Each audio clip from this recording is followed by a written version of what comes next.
예수님을 닮은 사람들이라는 제목으로 오늘 시간에 말씀 생각하며 은혜를 나누고자 합니다. 오늘 설교는 이 질문으로 시작을 좀 해보고자 합니다. 여러분이 믿음 생활하실 때 가장 순수했던 믿음이었다 라고 생각되셨던 그때가 언제실까요? 나는 정말 이때만큼은 정말로 믿음이 너무 좋아. 내가 생각을 해봐도 이때는 하나님이 좀 잘했다 칭찬하실 것 같아. 너무나 순수해서 열정적이었고 하나님의 일이라면 앞뒤 안 가리고 열심히 했고 예배에도 은혜 가운데 흠뻑 빠져서 그냥 예배 자리만 앉아 있어도 너무나 은혜로웠고 하나님의 큰 축복이 임하는 것 같고, 그래서 늘 예수 믿는 것이 복되었고 행복했고 그랬던 적 있으십니까, 여러분? 과거에 있으신 분도 계시고, 더욱더 기대하기는 지금이 여러분에게 그 믿음의 전성기가 되시기를 바랍니다. 그러니까 그렇게 되면 참 좋겠는데, 생각해보면 과거에 회상을 할 때에 그때는 정말 믿음이 좋았어 라고 생각되는 시절이 아마 있을 겁니다. 저는 평생을 돌아보아도 제가 중학교 3학년 시절에 주님을 더욱더 인격적으로 만나고 믿음 가운데 살려고 애썼던 그 시절이 평생에 없는 것 같습니다. 중3 때는요, 저희 고향이 충북 제천인데 그 동네는 왜 그랬는지 모르겠으나 고등학교를 시험 봐서 들어가거든요. 시험 봐서 들어가니까 학기 초에 선생님들이 학생들을 다 그 중3만 모여있는 그 별관이 있는데 그쪽 가운데 로비로 모이라고 하더니 선생님들이 주르륵 앞장서셔서 고사를 지냈습니다. 그러니까 실제로 절을 해라 이렇게 하는데 저는 도저히 못하겠더라고. 그런데 그 자리를 빠져나갈 수가 없었습니다. 그 마음이 너무 괴로운 거죠. 저희 동네에는 그런 분위기가 좀 있었습니다. 그래서 고사를 학교에서 지내? 그래서 교회에서 그 교회 선생님들과 전사님께 우리 학교는 이상하다, 고사를 지낸다 하니까 제가 그때 중등부 회장이었습니다. 넌 중등부 회장 아니냐? 그러면 뭐 해야 된다? 기도 말고 반격하는 예배를 학교에서 드려야 된다. 그런데 이 중3짜리 그 주변 머리도 없는 제가 어떻게든지 그 말에 순종을 하려고 몇몇 우리 교회 친구들 모아놓고 토요일 오후에 학교가 이제 반공일이잖아요. 그러니까 학교 일찍 점심때쯤 끝났을 때 친구들을 불러 모아서 예배를 드리자. 선생님들은 어디에서 예배 드리라고 그랬냐면 운동장 한가운데서 예배를 드려라. 네, 여러분 했겠습니까? 안 했겠습니까? 도저히 못하겠더라고요. 그거는 무슨 봉변을 당할지 모르겠어서 운동장 한가운데는 못 있고 학생들을 모아서 학교에서 가장 사람들이 안 다닐 것만 같은 약간 좀 음침해 보이는 그늘 쪽으로 모여서 우리 친구들 너댓이 모여서 그냥 할 줄도 모르는 예배를 드리게 되었는데, 안타까운 건 그때 학생 주임 선생님이 지나가셨습니다. 근데 여러분 생각해 보십시오. 중학교 3학년 남자들이, 남중이었어요? 남학생들이 학교에서 가장 그늘진 구석진 곳에, 음침한 곳에 서너시 모여 있어요. 그리고 조용조용해요. 그럼 뭐 하는 걸까요? 그쵸, 담배 피는 줄 알고 너 이놈 새끼들 하면서 기본적으로 한 대 좀 맞고 꿀밤 맞고, 그 다음에 제가 나서서 설명을 이러이러하니 그냥 알았다, 빨리 하고 들어가라 하고 그랬던 적도 있었습니다. 아마 생각해보면 모든 것이 어설펐지만 그때의 그 순수한 믿음만큼 제 인생의 믿음의 여정 가운데서 가장 크리스탈처럼 맑았던 시절이 없었던 것 같기도 해요. 세상의 것들 같이 접하면 안 된다 그래서 그 이야기 온전히 믿고 1년 내내 TV 한 번 안 보고 세상의 유행가 한 번 안 듣고 늘 찬양만 귀에 꽂고 아침에 학교 가기 전에 기도하고 말씀 봐야 된다 해서 큐티노트 적으면서 큐티했었던 그 순수했던 시절이 있었습니다.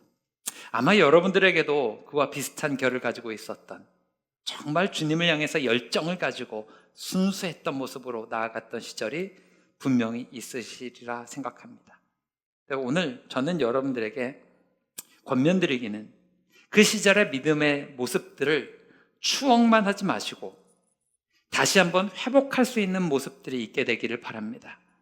그냥 옛날엔 그랬지, 옛날에 젊은 시절엔, 과거에 10년 전, 20년 전에는 내가 그렇게 주님을 섬기고 믿었지, 이렇게만 하지 마시고 그 시절의 아름다운 믿음들을 지금 다시 끌어와서 여러분의 믿음이 가장 아름다운 믿음, 가장 순수한 믿음이 되실 수 있기를 주님의 이름으로 축원합니다.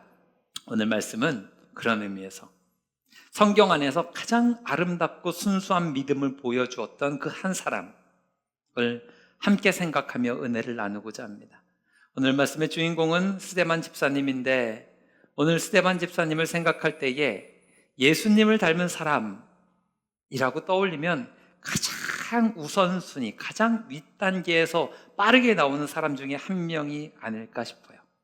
사도행전 전반부는 1장부터 12장까지인데 사도행전 1장부터 12장까지에서 말씀을 쭉 읽어가시다 보면 아주 유명한 두 가지의 설교가 나옵니다.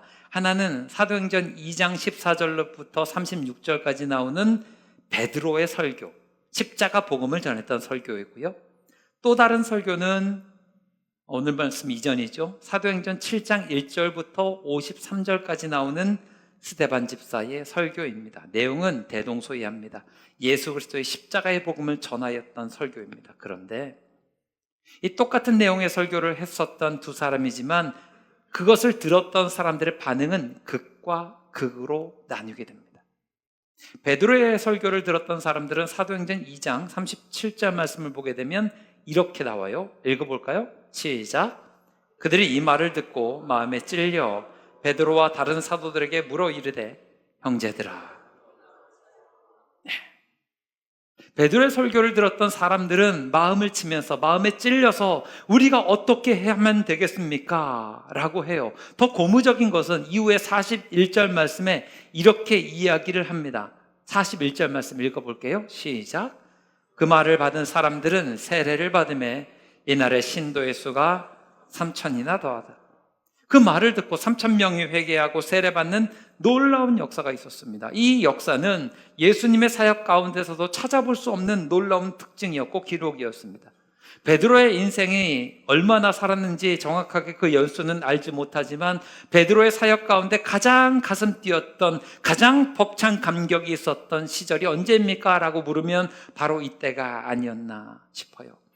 아마 주님 앞에 서는 그날까지 이날의 감격은 잊지 못하였을 거라고 생각합니다. 이후에 또 다른 열매가 있어요.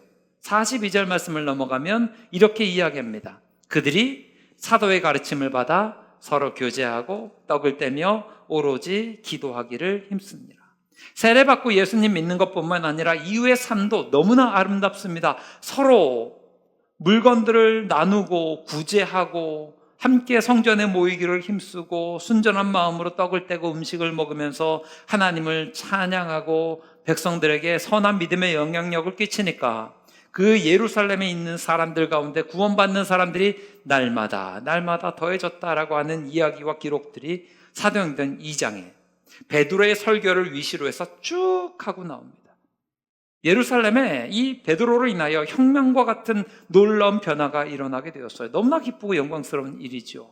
그런데 이것과 정반대되는 장면이 오늘 본문 말씀 가운데 스데반의 설교 이후에 펼쳐지게 됩니다. 이 말씀 속에서 여러분, 우리는 인간이 얼마나 공포스러운 존재인지를 깨닫게 되는데 54절 말씀 다시 한번 읽어볼까요? 시작. 그들이 이 말을 듣고 마음에 찔려 그를 향하여 이를 갈았대요. 마음에 찔린 건 베드로의 설교를 듣거나 스데반의 설교를 듣거나 똑같은데, 똑같이 마음에 찔렸는데 베드로의 설교를 들었던 사람들은 우리가 어떻게 하면 좋겠냐 가슴을 치며 탄식하고 회개하고 예수님을 영접하고 세례받고 삶이 변화되었는데, 이 스데반의 설교를 들었던 사람들은 이를 부득부득 정반대로 갈았다고 합니다. 왜 이런 차이가 날까요? 어떤 분들은 이제 목사님들 가운데 이걸 가지고 우스갯소리로 이렇게 이야기합니다. 차이점은 한 가지밖에 없다. 십자가 복음을 전하는 것도 똑같고 분연코 일어나서 사람들에게 말씀을 전하는 것도 똑같은데 스데반의 설교가 베드로의 설교보다 훨씬 길더라. 베드로의 설교는 23절이었는데 스데반의 설교는 53절이라서 사람들이 지겨워서 도저히 못 듣다가 도를 들었다. 뭐 이렇게 우스갯소리로 하는 사람들도 있는데 사실은 마음밭이 달랐던 거죠. 베드로의 설교를 들었던 사람들의 마음밭과 스데반의 설교를 들었던 사람들의 마음밭이 완전히 달라요. 마태복음 10장, 13장에서 예수님께서 말씀하셨죠. 옥토와 같은 밭에서만 100배, 60배, 30배의 결실을 얻을 수 있습니다. 바라기는 여러분의 심령들이 옥토와 같은 밭이 되기를 주님의 이름으로 축원합니다. 이렇게 일을 가는 것으로 끝나는 것뿐만 아니라 이제부터 무서운 장면이 펼쳐집니다. 57절, 58절 말씀이에요. 읽어보겠습니다. 시작.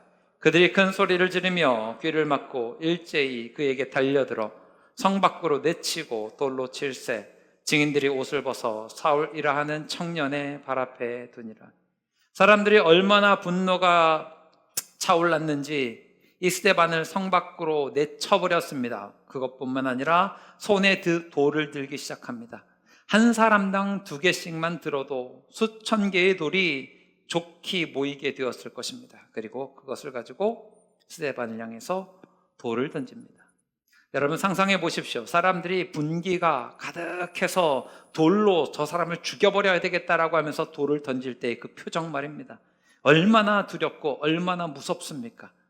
사람을 향한 공포가 바로 여기에서 나왔을 텐데 이거보다 훨씬 더 무서운 장면이 이후에 또 펼쳐지지요. 여러분, 고문당하면 힘들지요. 그런데 고문을 하는 사람도 깜짝깜짝 놀라고 두려운 마음을 갖게 되는 경우가 있답니다. 이때가 언젠가 하면 고문을 당하면서 웃는 사람이 있대요. 그러면 심지어 이 사람을 괴롭히는 그 사람조차도 그 소름이 돋을 정도로, 닭살이 돋을 정도로 공포감이 쭈뼛쭈뼛 일어나게 된답니다. 오늘 말씀 속에 이 스데반 집사는 이와 같은 모습을 보여줘요. 사람들이 자기를 향해서 돌을 던지는데 이 스데반 집사의 얼굴의 표정은 괴로운 표정이었을까요? 웃는 표정이었을까요? 굉장히 무섭지 않습니까? 오늘 59절, 60절 말씀 속에서 스데반의 모습을 이렇게 보여줍니다. 우리 함께 읽어볼까요? 59절, 60절입니다. 시작.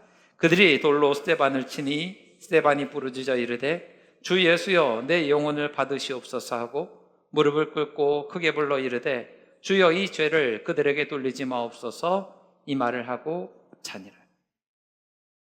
저는 여러분들께 단연코 말씀드릴 수 있습니다. 이게 그리스도인의 모습입니다. 이게 예수 믿는 자의 모습입니다. 이게 제자의 모습입니다. 이게 예수님을 닮은 사람들의 모습입니다. 여러분, 그리스도를 닮는 사람들은 어떤 사람들일까요? 세상 가운데 높은 자리에 올라가서 나는 예수님을 믿습니다. 하나님 영광 돌립니다. 물론 그것도 귀한 모습이긴 하지만 진짜 예수님의 제자로서 예수님을 믿는 사람들은 그 모습이 진정한 믿음이 어디에서 드러나는가 하면 핍박의 자리에서 드러나게 되어 있습니다. 괴로운 자리, 힘든 자리, 시련의 자리, 눈물 나는 자리, 탄식 나는 자리, 내가 피 흘리고 죽음 가까이 이르는 그 자리에 진짜 믿음인지 아닌지가 다 드러나게 되어 있습니다. 복음을 전했을 때 영광스러운 열매를 거두었던 베드로의 모습보다는 복음을 전하고 나서 핍박받고 죽음의 자리에 이르렀던 이 스데반 집사를 통해서 우리는 예수님을 닮은 사람들의 모습이 어떠한 것인지를 명확하게 그 본질을 배울 수 있다고 저는 믿습니다. 스데반의 마지막의 기도를 여러분 다 아실 것입니다. 스데반의 마지막 기도가 무엇입니까? 주여 이 죄를 그들에게 돌리지 마옵소서. 이 기도는 십자가상의 예수님의 기도와 딱 맞닿아 있지요. 예수님이 십자가에서 피 흘려 죽으실 때에도 동일하게 아버지 하나님 앞에서 이 기도를 올려드렸고 돌에 맞아 순교하기 직전에 이 스데반 집사는 동일하게 예수님이 드렸던 그 기도를 하나님 앞에 올려드리게 되었습니다.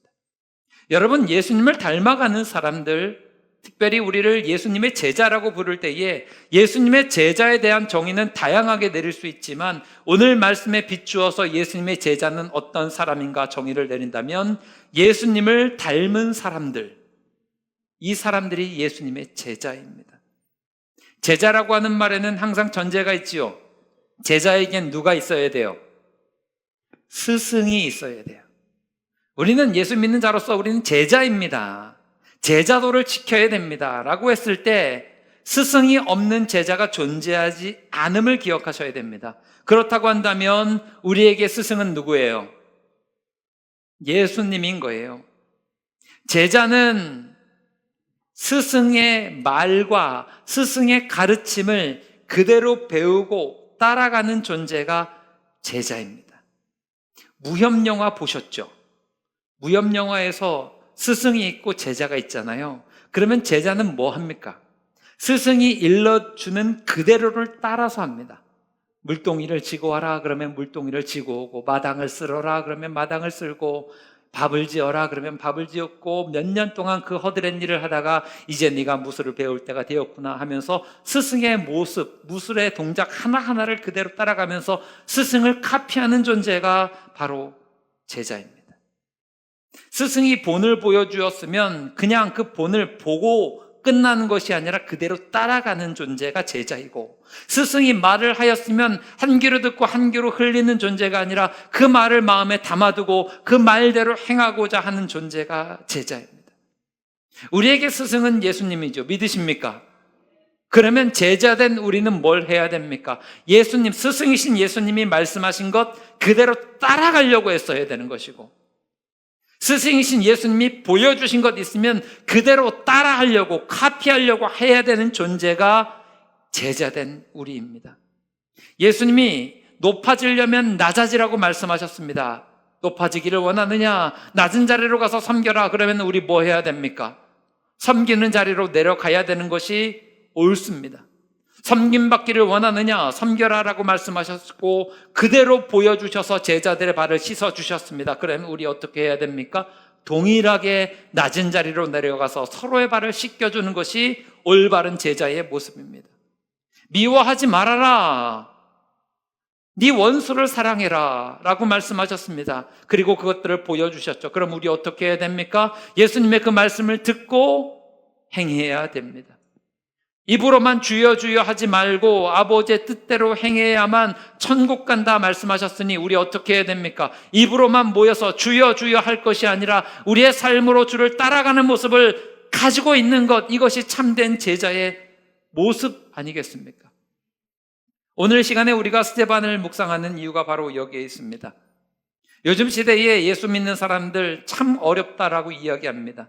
전도하기도 어려울 뿐만 아니라 이제는 예수님을 믿었던 사람들이 믿음을 내려놓고 자기의 삶의 즐거움과 자기의 삶의 편리를 위해서 나아가는 자들이 너무나 많다고 이야기합니다. 현장의 예배자들이 사라지고 있고 가나안 교인들이 양성되고 있다라고 합니다. 그런데 저는 이 시간에도, 이런 시대에도 하나님은 하나님의 백성들을 찾으시는 줄 믿습니다.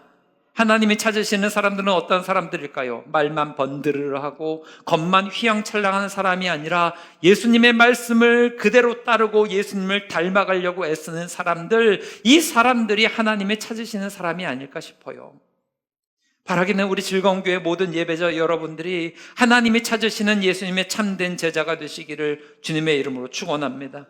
스데반이 그 모습을 우리에게 보여주고 있지 않습니까? 극심한 반대가 있었고 핍박이 있었고 스데반 집사를 향한 죽일 듯한 그 시선들과 공포스러운 그 모습들이 있었음에도 불구하고 예수님을 닮아가는 선명한 모습이 있었다라고 하는 것입니다. 제가 설교 서두에 말씀드렸던 우리가 순수했었던 믿음을 떠올려 보라고 했을 때 그 순수했던 믿음의 모습의 특징이 바로 이런 것 아닙니까? 상황과는 상관없지 않았습니까, 여러분? 예수님을 믿는데 많은 사람들이 반대하고 조롱하여도 우리는 예수님 앞에 나와서 예배드리는 것을 기뻐하고 사모했던 그 모습이 순수했던 모습의 그 믿음의 모습 아니었습니까? 세상에서 예수 믿는 것 때문에 불편하기도 하고 어렵기도 하고 그것 때문에 은근슬쩍 눈치가 보이기도 하지만 여전히 나는 예수 믿는 자로서 이 믿음을 포기하지 않겠다 싶어서 늘 주님 앞에 나와 기도했고 예배했고 하나님의 말씀을 따랐고 주님 앞에 헌신하는 것을 힘들어하기보다는 오히려 기뻐했던 모습, 그것이 순수했던 믿음의 모습 아니었습니까? 저는 여러분들에게 권면드립니다. 이 믿음의 모습을 회복하는 참된 예배자가 되시기를 주님의 이름으로 축원합니다. 여러분이 알지 못하는 거 하라는 이야기 아닙니다. 여러분이 가지고 있는 능력 밖의 일들을 하라는 이야기가 아닙니다.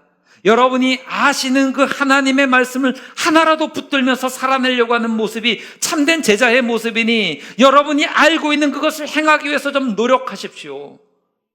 여러분 능력 밖에 있는 어떤 것을 하라는 이야기가 아니라 여러분이 하실 수 있는 그 불편을, 믿음의 불편들을 감내하십시오. 예배에 나오는 것이 힘들고 불편할 수 있습니다. 그런데 나오셔야 더 큰 은혜 받을 수 있지 않습니까? 하나님은 영과 진리로 예배하는 자들을 찾으신다 하니 그걸 하시란 이야기입니다. 살아가는 것 불편하고 힘들죠. 섬기는 것 어렵죠. 진실되게 살아가는 것 세상에서 어려울 수 있습니다. 그런데 주님이 우리에게 그것을 원하신다 하니 그것을 하시는 게 옳습니다. 예수 믿는 게 여러분 불편할 수 있습니다. 예수 믿는 게 어려울 수 있습니다. 그런데 주님이 우리에게 그것을 원하신다 하니 최선을 다해서 여러분의 삶을 들여 예수님을 닮아가는 제자의 모습이 우리의 모습 되기를 주님의 이름으로 축원합니다. 그러므로 여러분의 입술을 주님께 드리십시오. 여러분의 마음을 주님께 드리십시오. 여러분의 삶의 순간순간들을 주님을 의식하며 살아가시기를 바랍니다. 내가 이 결정을 하면 주님이 기뻐하실 것인가? 내가 이 말을 하면 주님을 닮아가는 것인가? 내가 이런 생각을 하면, 이런 마음을 가지고 있으면 주님의 모습을 닮아가는 것인가? 이것들을 좀 염두에 두셔야 합니다. 이게 참된 그리스도인이죠. 그렇지 않으니 세상이 교회를 조롱하고 성도를 조롱하는 것입니다. 아니, 저 사람은 교회 다니는데도 똑같네. 이게 얼마나 여러분 믿는 자들에게 불명예스러운 평가입니까? 우리는 삶을 들여, 우리의 생명을 들여 주님을 섬기는 자들인데, 저 사람은 나하고 다른 건 일요일에 교회 가는 것밖에 없어. 저 사람은 나와 다른 건 밥 먹기 전에 잠깐 한 3초 고개 숙여서 눈 감고 기도하는 것밖에 없어. 나머지는 다 똑같아. 오히려 내가 낫지. 저 사람은 교회에다 돈도 갖다 바치는 걸. 이 평가는요, 예수 믿는 자들에게 너무나 불명예스러운 평가입니다. 예수 믿는 우리는 달라야 합니다. 말이 달라야 하고, 생각이 달라야 하고, 가치관이 달라야 하고, 삶의 원리가 달라야 합니다. 그래서 우리의 모습이 믿지 않는 자들에게 저 사람이 저 정도면 예수 믿는 게 맞구나 라는 평가가 우리 가운데 있어야 합니다. 특별히 여러분의 지금 삶 가운데서 고난 가운데 있는 분들에게 권면드립니다. 힘들죠. 어렵죠. 눈물 납니다. 탄식이 납니다. 괴롭습니다. 분노가 막 치밀어 오릅니다. 그때에 예수 믿는 자의 모습을 잃어버리지 않으시기를 바랍니다. 주님이 아시잖아요. 우리가 아까 전에 예배 시작하기 전, 말씀 듣기 전에 찬양했던 것과 마찬가지로 하나님은 신실하십니다. 믿으십니까? 실수가 없으십니다. 믿으십니까? 좋으신 하나님이십니다. 믿으십니까? 신실하시고 실수가 없으시고 우리를 향해서 좋은 것을 예비하신 그 하나님을 신뢰하시고 그 어려움의 순간 속에서도 소망 잃지 않고 믿음으로 나아가시기를 주님의 이름으로 축원합니다. 그래서 오늘 말씀에 스데반 집사에게 예수님의 닮은 모습을 우리가 배워야 되는데 실천적으로 3가지를 좀 권면드리고자 해요. 첫 번째는 말씀 중심으로 살아가시기를 바랍니다. 뭐 중심으로요? 말씀입니다. 스데반 집사는 말씀을 들었고 말씀을 증거하는 삶을 살았습니다. 예수님을 따르는 자, 예수님을 닮아가는 자, 예수님의 제자가 되는 자들은 무엇이 중심이 되어야 하냐면 말씀이 중심이 되어야 합니다. 사람 아닙니다, 여러분. 목사 아닙니다. 장로님 아닙니다. 권사님 아닙니다. 집사님 아닙니다. 그분들 때문에 우리가 이 자리에 나와 있는 거 아니니 여러분의 믿음의 중심은 무엇이 되어야 합니까? 말씀이 중심이 되어야 합니다.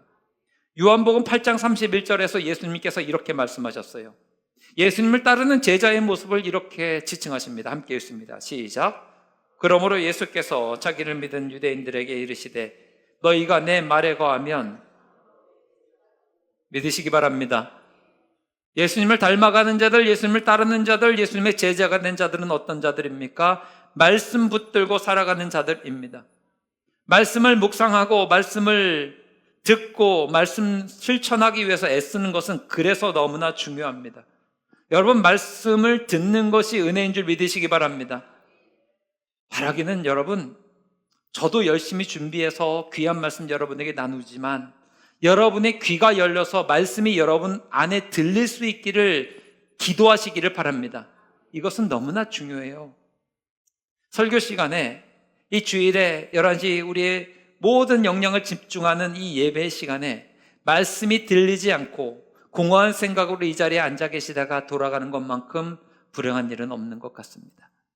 그래서 목사는 목사 나름대로 열심히 설교를 준비해서 여러분이 말씀을 듣게 하기 위해서, 말씀이 여러분의 마음 가운데 심기기 위해서 애를 써야 될 것이고, 여러분들은 하나님의 말씀 어떤 것 하나라도 받고 그것들을 붙들고 살아가기 위해서 준비하시고 귀를 활짝 여시는 모습이 있게 되기를 주님의 이름으로 축원합니다. 이렇게 생각하면 맞는 것 같아요. 예배당에 나와서 예배는 드리면서 이 자리에 있으면서 설교를 경청하지 않아요. 그러면 그런 사람은 제자일 리가 없지요. 우리는 함께 하나님의 말씀 가운데 거하기 위해서 애를 써야 합니다. 목사는 절대로 웬만하면 졸리는 설교를 해서는 안 됩니다.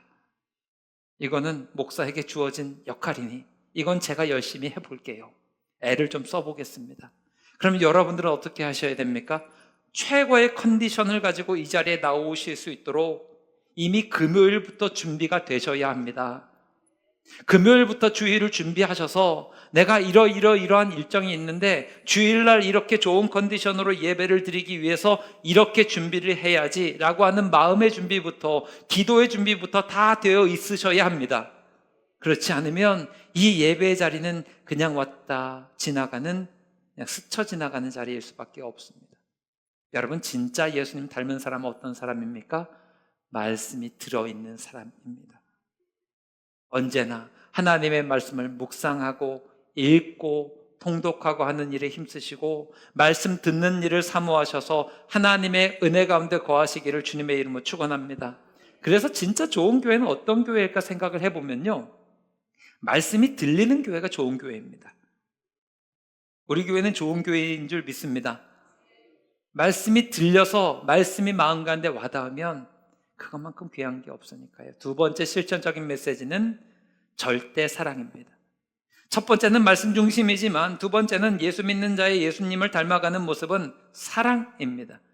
오늘 스데반 집사의 가장 두드러진 특징이 무엇입니까? 죽어가면서도 자기에게 돌을 던지는 사람들을 사랑했고 그들을 위해서 기도했습니다. 사랑이라고 하는 것은 예수님을 닮은 사람들의 절대적인 특징입니다. 예수님께서 요한복음 13장 34절로 35절 말씀에서 이렇게 이야기하십니다. 새 계명에 관한 이야기예요. 읽겠습니다. 시작. 새 계명을 너희에게 주노니 서로 사랑하라. 내가 너희를 사랑한 것 같이 너희도 서로 사랑하라. 너희가 서로 사랑하면 이로써 모든 사람이 너희가 내 제자인 줄 알리라. 아멘. 세상이 우리가 예수님을 따르는, 예수님을 닮은 사람들인 것을 인정하는 때는 언제입니까? 우리가 서로 사랑하면입니다. 이 사랑의 의미는 굉장히 광범위하지만 삶에 실제적으로 적용을 해드리자면 양보하는 게 사랑입니다. 내가 져주는 게 사랑이고요, 용서하는 게 사랑입니다. 예수님이 그러하셨으니 우리 또한 마찬가지로 그러해야 합니다. 우리가 서로 사랑하지 않으면, 뒤집어 이야기하면 예수님의 제자인 줄 세상은 몰라요. 우리가 서로 사랑하지 않으면 예수님의 제자의 모습이 아니니까 세상이 조롱하는 겁니다. 여러분, 억울한 일 당하실 때 있죠. 억울하다고 같이 욕하고 같이 머리 붙잡고 싸우면 제자가 아니란 이야기입니다. 억울한 면이 없다는 게 아닙니다. 억울해요. 억울하고 눈물 나고 괴롭고 욕하고 싸우고 싶고 내 힘을 과시하고 싶고 내 영향력을 막 보여주고 싶고 하는데, 예수님은 그러함에도 불구하고 사랑으로 대하셨으니 우리 또한 마찬가지로 사랑으로 나가야 예수님의 제자가 된다는 거예요. 예수님은 가룟 유다가 예수님 배신할 줄 알았고요, 예수님은 베드로가 예수님을 저주하면서 부인할 줄도 아셨고요, 제자들이 예수님 다 버리고 고향으로 도망간 것도 아셨지만 여전히 그들을 향한 사랑을 잊지 않으셨습니다. 우리 또한 마찬가지로 이 사랑 가지고 있어야 되지 않겠습니까?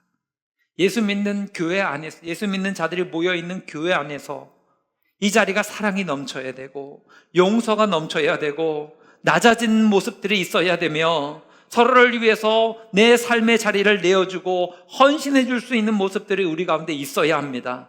뿐만 아니라 여러분의 가정과 일터와 이웃과의 관계 속에서도 사랑하는 모습이 있어야 이게 참된 예수님의 제자들의 모습이고 예수님을 닮아가는 모습이다라고 하는 것입니다.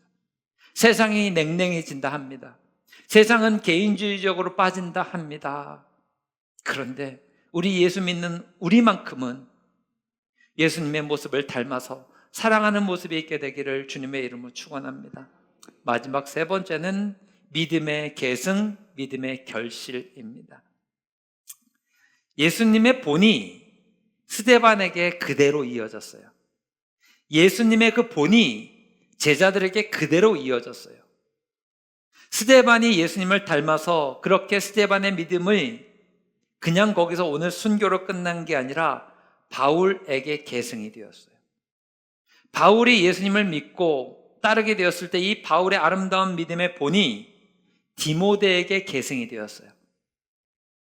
나에게서 그냥 끝나는 믿음이 아니라 믿음은 또 다른 계승을 만들어서 또 다른 계승을 해서 또 다른 열매를 만들게 되었다라고 하는 것입니다. 여러분의 믿음이 여러분 안에서만 끝나는 게 아니라 또 다른 열매를 거둘 수 있는 믿음 되시기를 주님의 이름으로 축원합니다. 그래서 믿는 자들에게는 복음을 전할 의미가 있는 거예요. 믿는 자들은 말로 복음을 전하든 삶으로 복음을 전하든 어떠한 모양으로든 예수 그리스도를 전하는 모습이 반드시 있어야 합니다. 그래서 저는 여러분이 믿음의 계승을 위해서, 믿음의 결실을 위해서 이 사실을 좀 기억하셨으면 좋겠습니다. 감동이 있는 믿음 되시기를 바랍니다. 감동을 주시는 믿음 되시기를 바랍니다. 그러니까 여러분이 어떠한 모양으로든 예수님의 사랑을 전함으로 누군가에게 감동이 되셨으면 좋겠어요.